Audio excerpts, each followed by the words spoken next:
जय श्री राम दोस्तों, स्वागत है आपका अपने चैनल मिस वैष्णव पर। आज हम धरती माता की कहानी सुनेंगे। मकर संक्रांति से कई सारे नियम लिए जाते हैं, उन्हीं में से एक नियम है धरती माता की कहानी सुनने का नियम। आपने सभी प्रकार के व्रत किए होंगे, लेकिन अभी तक धरती माता का व्रत नहीं किया होगा, ना ही कहानी सुनी होगी और ना ही अभी तक उद्यापन किया होगा।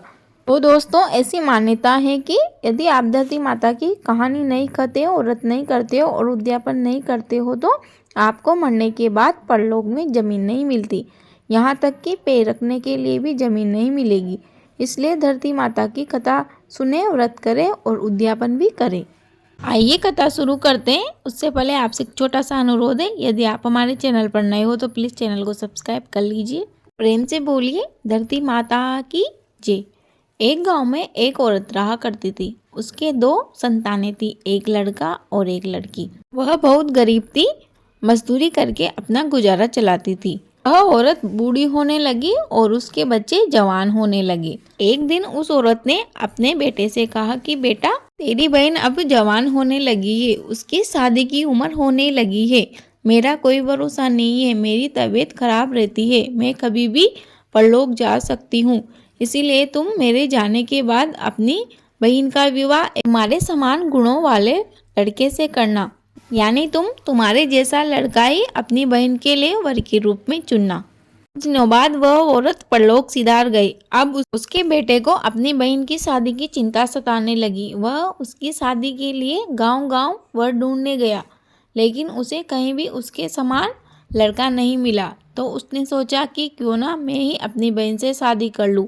ऐसा विचार करके वह चुनरी और शादी का सामान लेकर घर आया। उसकी बहन ने पूछी, भैया यह सामान किस लिए लाए हो? तो भाई बोला कि बहन, तेरा विवाह किया जाएगा, इसीलिए यह सारा सामान लेकर आए हूँ। तो उसने अपने भाई से पूछी, भैया मेरा विवाह किससे करोगे? भाई ने कुछ जवाब नहीं दिया और वहाँ से चल दिया। वह जब घर के बाहर कुछ काम कर रही थी तो मोहल्ले की औरतों ने उससे कहा कि तेरा भाई ही तेरे साथ शादी कर रहा है। ऐसा सुनकर उसके पैरों तले जमीन निकल गई और वह सोचने लगी कि मैं इतना बड़ा अन्याय नहीं होने दूंगी। भाई बहन का विवाह कभी भी संभव नहीं है, यह बहुत बड़ा अपराध है। ऐसा सोचकर उसने एक लोटा लिया, चुनरी ली और चप्पल पहनकर जंगल में रवाना हो गई। जंगल में जाते समय गांव के बाहर ही उसे गवाले दिखे। उन गवालों ने उसी गांव की लड़की होने की वजह से उसे पहचान लिया और पूछा कि बहन, तुम कहाँ जा रही हो? उसने कोई जवाब नहीं दिया और वह जंगल की तरफ चली गई। वहाँ जाकर धरती माता को पुकारने लगी, हे माँ, तू ही मेरी लाज रखना, नहीं तो अन्याय हो जाएगा। मैं क्या करूँ? मुझे अपनी गोद में ले लो, नहीं तो मैं यहीं अपने प्राण त्याग दूंगी। धरती माँ ने उसकी करुण पुकार को सुना और धरती माँ वहीं फट गई। धरती माता बोली, बेटी आओ, मेरी गोद में समा जाओ। एक तरफ लोटा, चप्पल, चुनरी रखकर वह धरती माता की गोदी में बैठ गई और धरती में समाने लगी। उधर जब भाई को घर पर बहन नहीं मिली तो वह उसे ढूंढता हुआ जंगल की तरफ आया। वहां आकर उसने ग्वालों से पूछा कि मेरी बहन यहाँ आई थी क्या?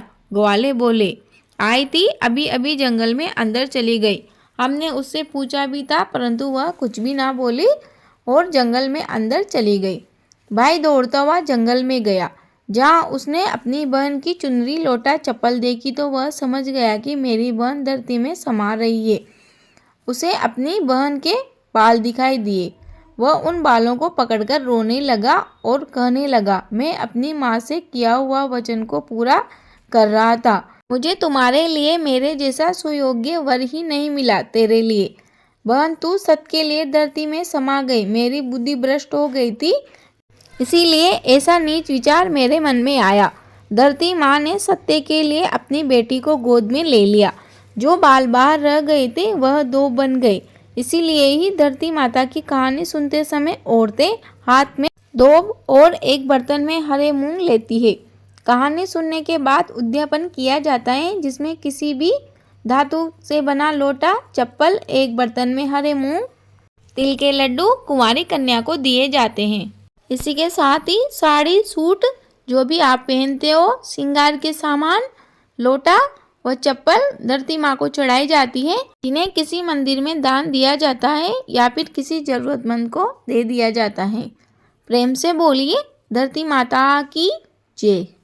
कहानी अधूरी रही हो तो पूरी कर जो, पूरी हो गई हो तो मान कर जो इस कथा को कहे सुने और हुकारा भरे, धरती माता उसकी सभी इच्छाएं पूरी करे।